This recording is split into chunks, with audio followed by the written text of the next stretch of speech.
जन्म से लेकर देह त्याग तक भगवान कृष्ण के जीवन की लगभग हर घटना में कोई सूत्र है। युद्ध भूमि पर दिया गया गीता का उपदेश संसार का सर्वश्रेष्ठ ज्ञान माना जाता है। जगत गुरु गिरधारी कहें या रणछोड़, भगवान कृष्ण के जितने नाम हैं उतनी कहानियां हैं। जीवन जीने के तरीके को अगर किसी ने परिभाषित किया है तो वो कृष्ण है। कर्म से होकर परमात्मा तक जाने वाले मार्ग को उन्हीं ने बताया है। संसार से वैराग्य को सिरे से नकारा, कर्म का कोई विकल्प नहीं, ये सिद्ध किया। कृष्ण कहते हैं, मैं हर हाल में आता हूँ। जब पाप और अत्याचार का अंधकार होता है, तब भी जब प्रेम और भक्ति का उजाला होता है, तब भी दोनों ही परिस्थिति में मेरा आना निश्चित है। वैसे तो कृष्ण का संपूर्ण जीवन ही एक प्रबंधन की किताब है, जिसे सैकड़ों हजारों बार कहा सुना जा चुका है। कुरुक्षेत्र में दो सेनाओं के बीच खड़े होकर भारी तनाव के समय कृष्ण ने अर्जुन को जो ज्ञान दिया वो दुनिया का श्रेष्ठतम ज्ञान है। गीता का जन्म युद्ध के मैदान में दो सेनाओं के बीच हुआ। जीवन की श्रेष्ठतम बातें भारी तनाव और दबाव में ही होती हैं। अगर आप दिमाग को शांत और मन को स्थिर रखने की कोशिश करें तो सबसे बुरी परिस्थिति में भी आप अपने लिए कुछ बहुत बेहतरीन निकाल पाएंगे। ये कृष्ण सिखाते हैं। गीता पढ़ने से पहले अगर किसी बात को समझ लिया जाए तो गीता पढ़ना सफल हुआ।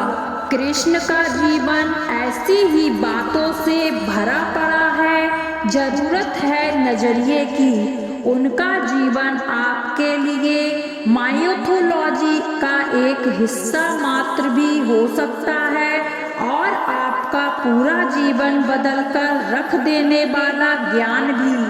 आवश्यकता है हमारी, हम उनके जीवन से लेना क्या चाहते हैं। कृष्ण मात्र कथाओं में पढ़ा या सुना जाने वाला पात्र नहीं है, वो चरित्र और व्यवहार में उतारे जाने वाले देवता हैं। कृष्ण से सीखे कैसे जीवन को श्रेष्ठ बनाएं। 10 बातें हैं जो अगर व्यवहार में उतार ली तो सफलता निश्चित मिलेगी।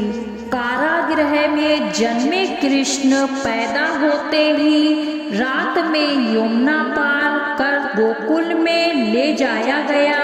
तीसरे दिन पूतना मारने आ गई। यहाँ से शुरू हुआ संघर्ष। देह त्यागने से पहले द्वारिका डुबोने तक रहा। कृष्ण का जीवन कहता है, आप कोई भी हो, संसार में आए हैं तो संघर्ष हमेशा रहेगा। मानव जीवन में आकर परमात्मा भी सांसारिक चुनौतियों से बच नहीं सकता। कृष्ण ने कभी किसी बात की शिकायत नहीं की, हर परिस्थिति को जिया और जीता। कृष्ण कहते हैं, परिस्थितियों से भागो मत, उसके सामने डटकर खड़े रहो, क्योंकि कर्म करना ही मानव जीवन का पहला कर्तव्य है। हम कर्मों से ही परेशानियों से जीत सकते हैं। कृष्ण का बचपन माखन मिश्री खाते हुए गुजरा। आज भी लोग भोग लगाते हैं हम, लेकिन यह संकेत कुछ और है। आहार अच्छा हो, शुद्ध हो, बल देने वाला हो। बचपन में शरीर को अच्छा आहार मिलेगा तो इंसान युवा होकर वीर बनेगा। शरीर को स्वस्थ रखना है तो बचपन से ध्यान देने की जरूरत है। ये पेरेंटिंग के दौर से गुजर रहे युवाओं के लिए बड़ा मैसेज है। अपने बच्चों को ऐसा खाना दें जो उनको बल दे, सिर्फ स्वाद के लिए ही ना खिलाएं, तभी वे बड़े होकर स्वयं को और समाज को सही दिशा में ले जाएंगे। कृष्ण ने अपनी शिक्षा मध्य प्रदेश के उज्जैन में सांदीपनी ऋषि के आश्रम में रहकर पूरी की थी। कहा जाता है 64 दिन में उन्होंने 64 कलाओं का ज्ञान हासिल किया था। वैदिक ज्ञान के अलावा उन्होंने कलाएं सीखी। शिक्षा ऐसी होनी चाहिए जो हमारे व्यक्तित्व का रचनात्मक विकास करे। संगीत, नृत्य, युद्ध सहित 64 कलाओं कृष्ण के व्यक्तित्व का हिस्सा हैं। बच्चों में कोरा ज्ञान ना भरे, उसकी रचनात्मक को नए आयाम मिलें, ऐसी शिक्षा व्यवस्था हो। कृष्ण ने जीवन भर कभी उन लोगों का साथ नहीं छोड़ा जिनको मन से अपना माना। अर्जुन से वे युवा अवस्था में मिले, ऐसा महाभारत कहती है, लेकिन अर्जुन से उनका रिश्ता हमेशा मन का रहा। सुदामा हो या उद्धव, कृष्ण ने जिसे अपना मान लिया उसका साथ जीवन भर दिया। रिश्तों के लिए कृष्ण ने कई लड़ाइयाँ लड़ी और रिश्तों से ही कई लड़ाइयाँ जीती।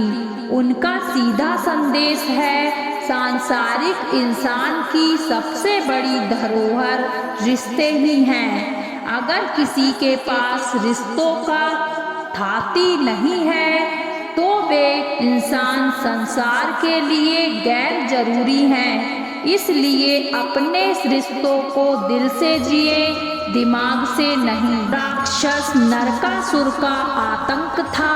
करीब 16,100 महिलाओं को उसने अपने महल में कैद कर लिया था। महिलाओं से बलात्कार कर उसे सुख मिलता था।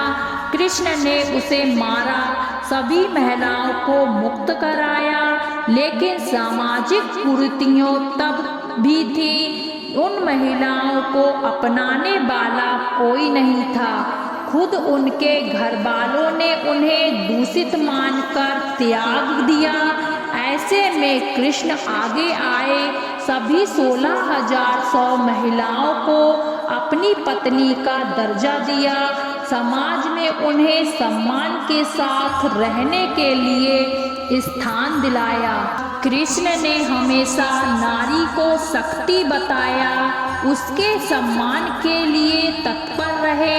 पूरी महाभारत नारी के सम्मान के लिए ही लड़ी गई।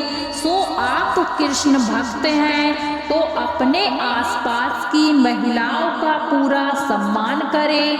कृष्ण की कृपा पाने का ये सरलतम मार्ग है। बहुत कम ही लोग जानते हैं कि जिस दुर्योधन के खिलाफ कृष्ण ने आजीवन पांडवों का साथ दिया, उसकी मौत का कारण भी कृष्ण की कूटनीति बनी। वो ही दुर्योधन रिश्ते में कृष्ण का समधी भी था। कृष्ण के पुत्र शाम ने दुर्योधन की बेटी लक्ष्मणा का अपहरण करके उससे विवाह किया था, क्योंकि लक्ष्मणा शाम से विवाह करना चाहती थी, लेकिन दुर्योधन खिलाफ था। शाम को कौरवों ने बंदी भी बनाया। तब कृष्ण ने दुर्योधन को समझाया कि हमारे मतभेद अपनी जगह हैं, लेकिन हमारे विचार हमारे बच्चों के भविष्य में बाधा नहीं बनने चाहिए।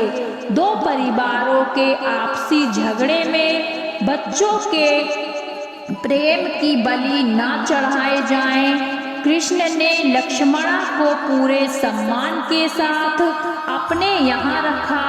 दुर्योधन से उसका मतभेद हमेशा रहा, लेकिन उन्होंने उसका प्रभाव कभी लक्ष्मण और साव की गृहस्थी पर नहीं पड़ने दिया।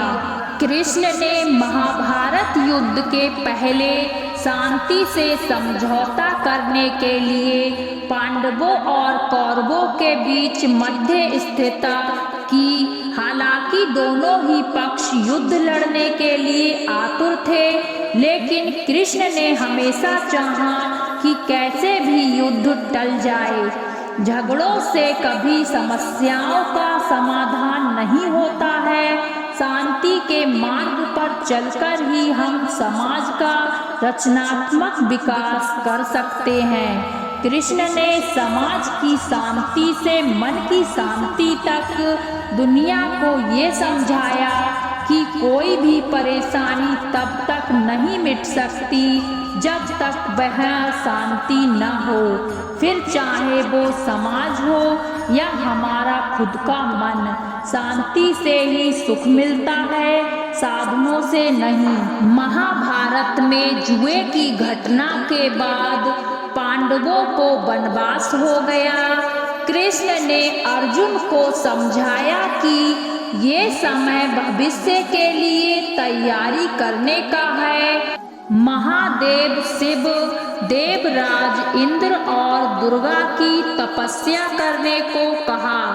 कृष्ण जानते थे दुर्योधन को कितना भी समझाया जाए, वो पांडवों को कभी उनका राज्य नहीं लौटाएगा। तब शक्ति और सामर्थ्य की जरूरत होगी।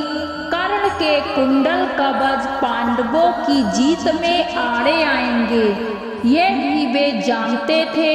उन्होंने हर चीज पर बहुत दूरगामी सोच रखी।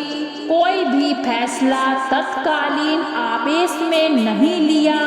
हर चीज के लिए आने वाली पीढ़ियों तक का सोचा।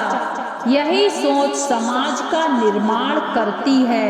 पांडवों के राजसूय यज्ञ में शिशुपाल कृष्ण को अपशब्द कहता रहा। छोटा भाई था लेकिन मर्यादाएं तोड़ दी। पूरी सभा चकित थी, कुछ क्रोधित भी थे, लेकिन कृष्ण शांत थे, मुस्कुरा रहे थे। शांति दूत बनकर गए तो दुर्योधन ने अपमान किया। कृष्ण शांत रहे। अगर हमारा दिमाग स्थिर है, मन शांत है, तब हम कोई सही निर्णय ले पाएंगे। आवेश में हमेशा हादसे होते हैं, यह कृष्ण सिखाते हैं। विपरीत परिस्थितियों में भी कभी विचलित नहीं होने का गुण कृष्ण से बेहतर कोई नहीं जानता। कृष्ण ने दुनिया भर के राज्यों को जीता था, जहां ऐसे राजाओं का राज था जो भ्रष्ट थे, जैसे जरासंध, लेकिन कभी किसी राजा का सिंहासन नहीं छीना। कृष्ण ने पूरे जीवन में कभी ऐसा नहीं हुआ कि उन्होंने किसी राजा को मारकर उसका शासन खुद लिया हो। जरासंध को मारकर उसके बेटे को राजा बनाया जो चरित्र का अच्छा था। सभी जगह ऐसे लोगों को बैठाया जो धर्म को जानते थे। कभी किंग नहीं बने, हमेशा किंग मेकर की भूमिका में रहे। महाभारत युद्ध में भी खुद हथियार नहीं उठाया, पूरा युद्ध कूटनीति से लड़ा।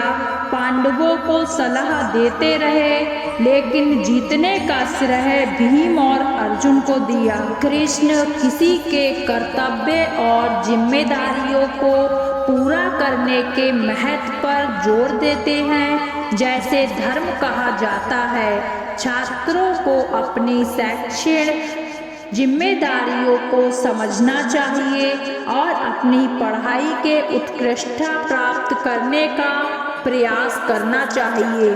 अंत में भगवत गीता में भगवान कृष्ण की शिक्षाएं आध्यात्मिक विकास और आत्म प्राप्ति पर जोर देती हैं।